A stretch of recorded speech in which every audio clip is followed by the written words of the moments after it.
नमस्कार दोस्तों, आप सभी पर माँ का आशीर्वाद और महादेव की कृपा सदैव बनी रहे।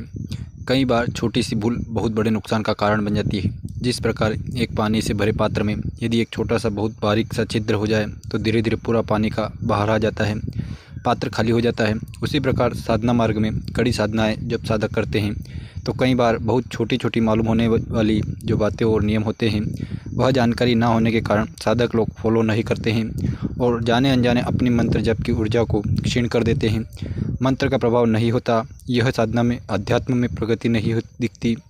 जप में ध्यान में अनुभव महसूस नहीं होते, जिसका कारण वो समझ नहीं पाते।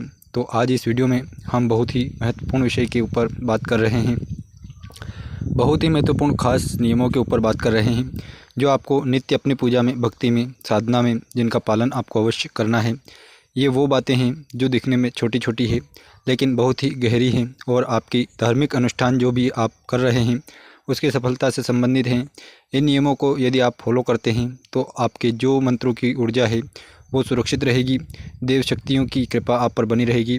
और इसमें सबसे पहला जो है कि जो जप की माला है उसकी ऊर्जा को कैसे सुरक्षित करें। देखिए, जब आप कोई भी मंत्र जाप करते हैं तो आपकी जो जप की ऊर्जा है वो आपके चक्रों में, आपकी एनर्जी बॉडी में समाहित हो जाती है, यानी आपका ऊर्जा शरीर उस ऊर्जा को ग्रहण कर लेता है। उसी प्रकार जो जप माला आपकी है, जिस पर आप जप कर रहे हैं, वो जप माला भी उस ऊर्जा को ग्रहण करती है। तो जो जप माला होती है वो साक्षात इष्ट, हमारे इष्ट का ही रूप है, देव स्वरूप उसे समझें, क्योंकि उसमें देव शक्ति निहित है, वो जागृत है। तो इसलिए जिस प्रकार देव मूर्तियों को आप सम्मान करते हैं, जिस प्रकार देव मूर्तियों के संग आप व्यवहार करते हैं, उन्हें स्नान आदि करवाते हैं, उनका पूजन करते हैं, उसी प्रकार जप माला के संग भी आपको व्यवहार करना चाहिए। महीने में 2-3 कम से कम जप माला को आपको स्नान करवाना चाहिए और पंचामृत से आपको स्नान करवाना है। पंचामृत नहीं है तो गाय के कच्चे दूध में थोड़ा गंगा जल या शुद्ध जल मिलाकर उसमें स्नान करवाएं। अब ये स्नान किस तरह करवाना है कि उसे डिप कर लें, डिप करके इस मिश्रण में तब उसको बाहर निकालने, अपनी जपमाला को या पंचामृत के छींटे माला को दे दें। उसके बाद साफ वस्त्र से पोंछकर उसका प्रयोग करना है। इसके अलावा जिस प्रकार देव मूर्तियों का नित्य पूजन करते हैं, धूप दीप पुष्पादि उन्हें अर्पित करते हैं, उसी प्रकार जपमाला को भी नित्य धूप और दीप आपको अर्पित करना चाहिए। और जप की ऊर्जा माला को में सुरक्षित रहे, इसके लिए एक बहुत ही प्रभावी नियम जो आपको नित्य करना है कि जब आपका मंत्र जब संपूर्ण हो जाता है तो उसी मंत्र की 7 बार पुनरावृत्ति कर जप माला में 3 बार फूंक आपको मारनी है। अर्थात जब आप मंत्र जप संपूर्ण कर लेते हैं, सपोज आपने 11 माला मंत्र जप कर लिया या 11 माला मंत्र का संकल्प लिया या 21 माला या 3 माला, तो आप जब आपका वो संपूर्ण हो जाता है उसके बाद पुनः 7 बार उसी मंत्र को दोबारा से पढ़कर जप माला में 3 बार आपको मारना है।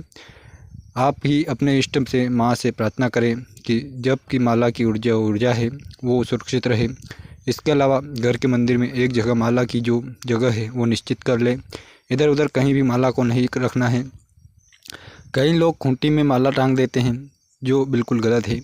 माला की ऊर्जा का क्षय होता है। अपनी जप की माला को किसी और को ना दे, ना तो स्पर्श करने दें, किसी और को ना प्रयोग करने दें, क्योंकि हर व्यक्ति की अपनी एनर्जी बॉडी होती है।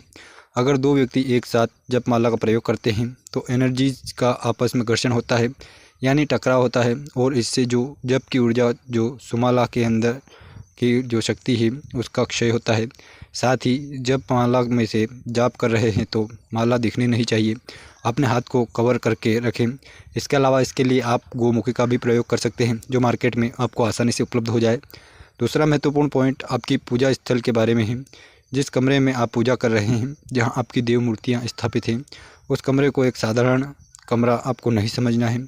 वो कमरा और उसकी ओरा जो है, उस कमरे की जो एनर्जी, उस कमरे की जो है बहुत अलग है, वो बहुत ही उचित है, पवित्र है।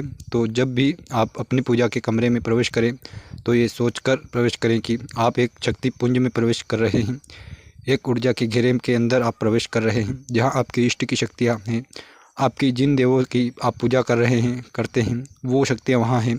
तो उस स्थल की पवित्रता को आपको ध्यान रखना है। जाने अनजाने लोग उस कमरे की पवित्रता को क्षीण कर देते हैं। पूजा वाले कमरे में कोई भी नकारात्मक व्यवहार ना करें, क्रोध से ना चिल्लाएं, गलत शब्द का प्रयोग ना करें, गलत विचार मन में ना लाएं, चमड़े से बनी हुई वस्तुएं पूजा वाले स्थान से बाहर रखें। इसके अलावा मांस और मदिरा का सेवन करने वाले जो भी व्यक्ति हैं उन्हें पूजा स्थल में प्रवेश नहीं करना चाहिए। जो भी लोग मांस और मदिरा का सेवन करते हैं उन लोगों की एनर्जी बॉडी पूरे नहीं होती, बहुत सी अशुद्धियाँ उनकी ओराव में होती है।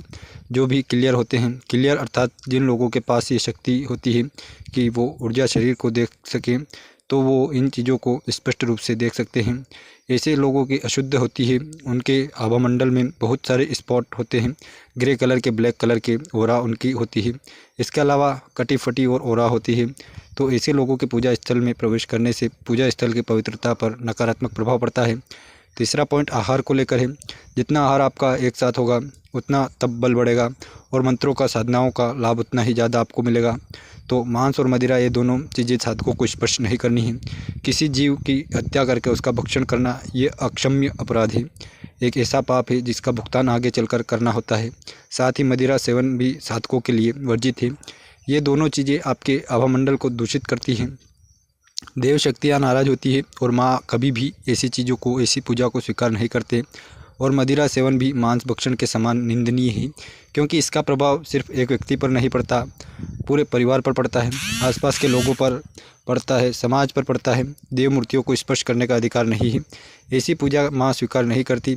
कई लोग माँ को जानवरों की बलि चढ़ाते हैं, लेकिन माँ कभी भी जानवरों की बलि स्वीकार नहीं करती, जीव हत्या स्वीकार नहीं करती। एक माँ को उसी के बच्चे की बलि चढ़ाना घोर अपराध है, निंदनीय है। अगला महत्वपूर्ण पॉइंट आसन से संबंधित है।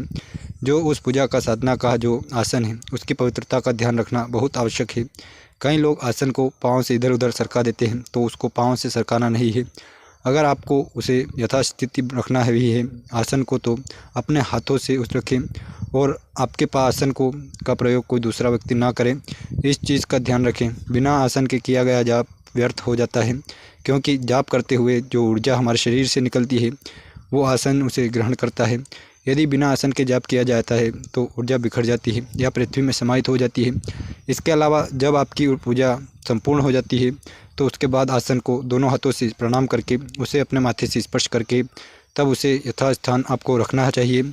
अगला बहुत ज़रूरी पॉइंट कि यदि साधना और नित्य पूजा में बाधाएं आ रही है, व्यवधान आ रहे हैं, तो सुरक्षा घेरा बनाने के पश्चात ही जप आपको करना चाहिए, भक्ति करनी चाहिए। साधारणतया विशेष साधनाओं में और रात्रिकालीन साधनाओं में ही सुरक्षा घेरा बनाना आवश्यक होता है, ताकि बिना विघ्न के साधनाएं पूर्ण हो। लेकिन घर में कई बार नेगेटिव एनर्जी का प्रकोप ज़्यादा होता है, तो नित्य पूजा में रोज़ कोई ना कोई विघ्न बाधा उपस्थित हो जाती है। तो इससे बचने के लिए आप सुरक्षा घेरा जरूर बना लें। इसके अलावा यदि आपने अपने गुरु मंत्र को सिद्ध किया हुआ है तो अपने हाथ में जल लेकर गुरु मंत्र पढ़ते हुए अपने चारों ओर उस जल का छिड़काव कर लें।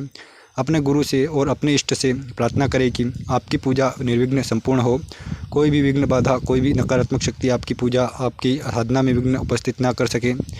ऐसा नित्य करें, इस प्रकार प्रार्थना करें और धीरे धीरे आप देखेंगे कि जो बाधाएं आपकी पूजा भक्ति में आ रही हैं वो शांत हो गई। आपकी जो विघ्न बाधाएं पूजा में आती हैं वो समाप्त हो जाएगी। तो दोस्तों आज की वीडियो में इतना ही, मिलते हैं अगली वीडियो में नए टॉपिक के साथ। तब तक खुश रहिए, स्वस्थ रहिए, मस्त रहिए। जय माता दी, हर हर महादेव।